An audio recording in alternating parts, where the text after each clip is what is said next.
So we're now going to have a look at what's called the modulus argument form. As it says here, if r is the modulus of our complex number and theta is the argument of our complex number, then can we express this just in terms of r and theta? So we know, let's start with what we know about complex numbers. They're in this form, x plus I, y. And then we think about our complex number. So x is the real part of it here on the horizontal, and y is the imaginary part of it on the vertical. So we know basic trigonometry. Let's think about, first of all, let's look at cos theta.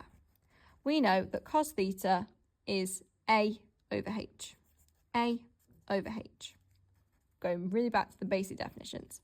So the adjacent is x and the hypotenuse is r. So therefore we can just say that cos theta is x over r. And then we can rearrange that for x. And then once we've done that, we'll have x just in terms of r and theta. So x is equal to r cos theta. And let's do the same thing for y. So we used cos before, let's use sine. So sine theta gives us O over h, with our opposite being y and our hypotenuse being r. So that gives us sine theta is equal to y over r. And then let's rearrange that for y. So therefore y is equal to r sine theta. So now we can just replace x with r cos theta and y with r sine theta. So we said that z is equal to x plus I y. So now that is r cos theta for x plus I, and then in brackets r sine theta for y. And then what we can do there is we can just factorize the r out. So we can say that z is equal to r cos theta plus I sine theta. And this is what's called the modulus argument form. And this comes in handy later on in year 2 of the course where we look at polar coordinates. So instead of using x and y, we use the distance from the origin, so that would be r in this case, and then how much rotation we've got. So that'll be your angle. Let's have a go at this question now. So it says express z as √3 plus I in the form r cos theta plus I sine theta, where theta is between minus pi and pi, which we know our argument should be between anyway. So what I would suggest first is drawing a diagram of that, because that will help us see, especially for our argument, that will help us see the angle that we need. So we have minus √3 real, so we'll be over here, and then a plus I, so we'll be at 1 on the imaginary. So there our point would be, and we'd have this thing here. So that is what our triangle would look like. I'm going to call this alpha because that is not theta. Theta is this thing here, if we remember. So theta will actually just be pi, which we said is 180 degrees in radians, minus alpha, because that's a straight line. 180 minus this bit here will give us the remaining bit. Let's first we'll do the modulus, because that's pretty straightforward. So that'll just be √3, or minus √3 squared, but √3 squared would be the same thing, plus 1 squared. So that'll give us 3 plus 1, that'll just give us √4. So that'll give us 2. So r is 2. So then let's have a look at the argument. So we already said that we know the argument we're going to have to, once we find alpha, we have to take that away from pi. But let's first of all find what alpha is. So that's a height of 1, and then we've got √3 on the bottom. So let's do tan theta, or should say tan alpha in this case, because we're finding alpha. Tan alpha is O over A, so 1 over √3. So that will give us, if you just inverse tan that, that will give us an alpha of pi over 6. But remember, that isn't what theta is. Theta is pi minus alpha. So then just to find our theta, we do pi minus pi over 6. That will get us 5 pi over 6. and it's going to be positive because we are above the real axis.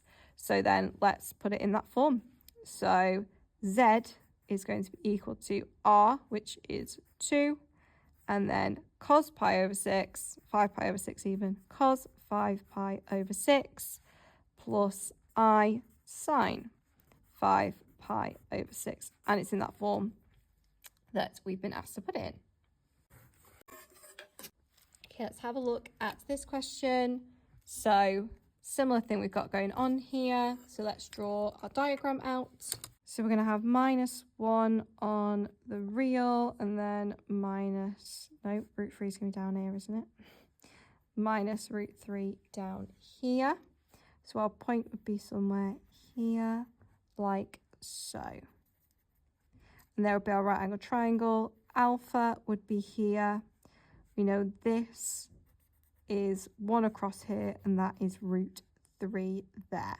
So the modulus isn't going to change, so r is just going to be the square root of root 3 squared plus 1 squared. Again, we don't really need to worry about the negatives, and that will get us 2 again.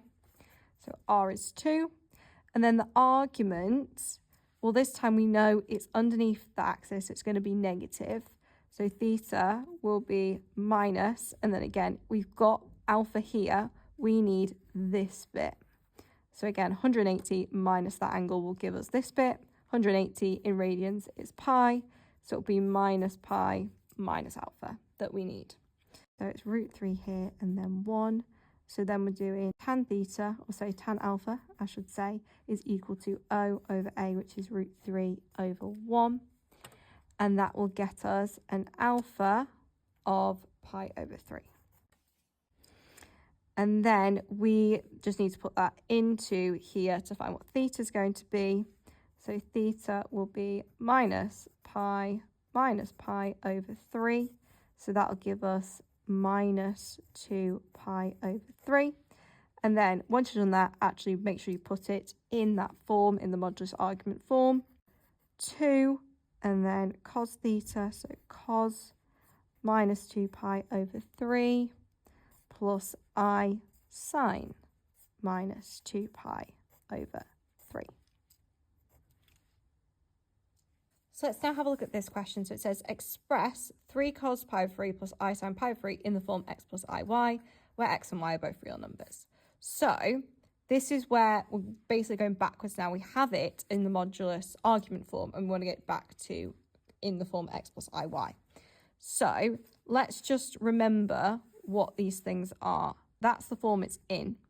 So r is 3, and theta is going to be pi over 3. So let's go back to what we know about x and y. So we know x is here, we know y is here, that is our point there, and there's our theta, and this is r. And we said that x is equal to r cos theta. We found that out just using trigonometry. And y is equal to r sine theta. So we now know what r and theta are. Let's just plug it into here. X is 3 times by cos of pi over 3. That gets us 3 over 2.